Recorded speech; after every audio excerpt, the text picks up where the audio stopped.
Happy Super Bowl Sunday, and of course, go Birds. Listen, I know that you have a lot more exciting things going on right now rather than the president, the economy, and the market. But unfortunately, in that particular arena, there are a lot of important, pivotal things going on that you're gonna need to know for the upcoming week because it looks like we are gonna get some extreme volatility. I don't wanna be that person in between you and that beautiful, delicious buff chick dip, so I'm gonna make this video as short and concise as I possibly can. I'll do a quick recap of last week, all the major things to pay attention to in this upcoming week, but most importantly, I wanna talk about how if the Eagles end up winning the Super Bowl, it might prompt a stock market crash. With that being said, don't forget to like, don't forget to subscribe, and let's rock.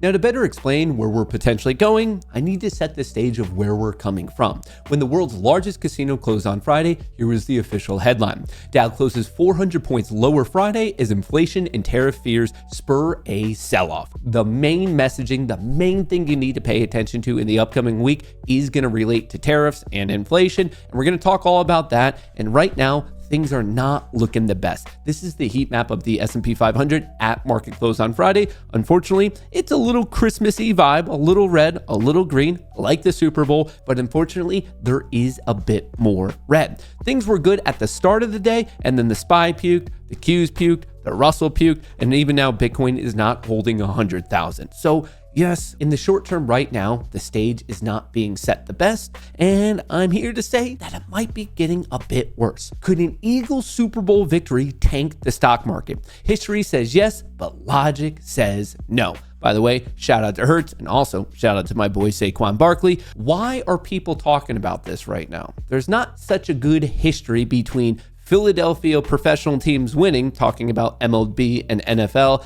and the stock market. Here's a little rundown history lane. The Philadelphia Athletics, when they won in 1910, 1911, 1913, 1921, and the 1930s, it was not so good. You can see on the screen right now, there was huge punishment in the world of stocks. Now, moving to a little bit more recent history, when the Phillies won in 1980 and 2008, those were two of the worst market years ever. And then that brings us to 2018, when the Eagles won the Super Bowl, and that happened to be the worst performance all the way back to 2008, which remember, the Phillies prompted that one. Now, I know, before you freak out at me in the comments, I know correlation and causation are not the same thing, but this is still kind of a humorous thing to pay attention to, because imagine if this happens. Imagine if the Eagles do win, and then once again, we end up in a very bearish, no bueno situation. It would just be strengthening a little bit of this funny correlation that people are pointing out. So that's obviously one thing to keep in mind, but I think this particular Super Bowl is going to get really crazy because check this out. Elon Musk inside the Treasury Department payment system. So unless you've been living under a rock, you know that right now with DOGE and Elon, a lot of people are starting to realize, surprise, surprise, as a US taxpayer, a lot of our money is unfortunately wasted on absurd things. DOGE's first round of cuts went to Trump's priorities,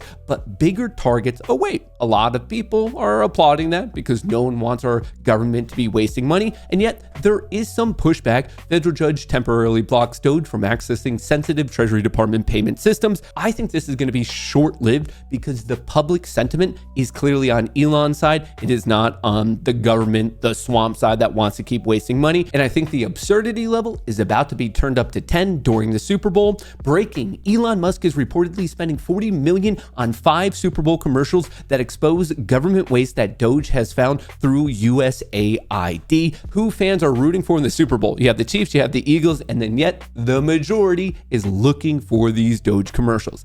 Obviously, this is a bit of a joke, but public sentiment, especially when it comes into the world of where we're kind of meandering in the world of politics, is very, very important. So when we see millions of people reacting to these commercials, who knows where it's going to turn. Now, obviously, this is all tied to the new president, and even on that front, we have a lot going down. Trump wants reciprocal tariffs on any country, what that means. So over the past 2 weeks, this has been the big thing, day in and day out, moving the market. If you're a day trader, you know that on any moment's notice, you know that the market could rip multiple dollars or unfortunately plummet multiple dollars, and this is exactly why heading into the weekend, Friday was not so good because we got the news of quote unquote reciprocal tariffs. Exemption for Chinese goods under $800 reinstated as reciprocal tariffs expected next week.